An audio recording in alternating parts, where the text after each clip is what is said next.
steel yourself for a difficult journey. I think that's true of any entrepreneurship, but I think it's particularly true of social entrepreneurship.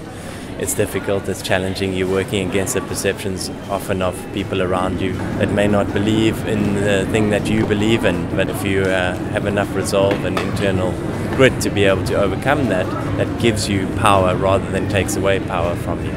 Today's talk was very simply getting people to really understand that they can actually create their life by choosing a set of values rather than just simply taking those that were handed down to them.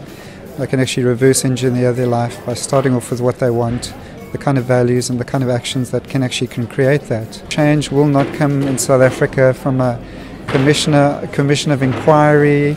It's not going to come from the government, it's going to come from people, citizen democracy. And the kind of people it comes from are those that are entrepreneurial thinking.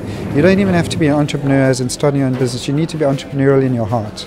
So we can solve a lot of these problems regardless of the amount of money we have, motivating everyone to kind of act in a critical mass, getting to that tipping point, and how do you get that going?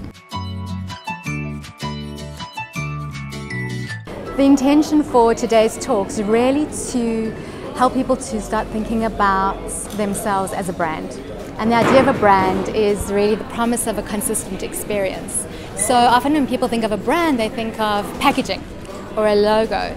But when we start relating this on a personal level, it's really about what is that consistent experience that anybody will have of you, no matter who you are, in whatever situation, whenever they come into contact with you. We just saw that it's extremely important to build your own brand and see how that links to what you do. So if you want to do something with regards to social innovation, you have to make sure that whatever you're doing aligns with what you believe in and how you want to be seen by the world.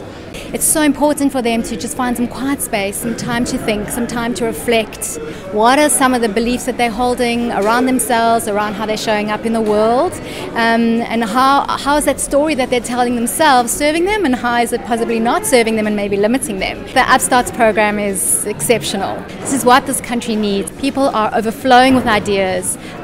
When you really tap into this generation, there's an abundance of energy and innovation and just untapped potential.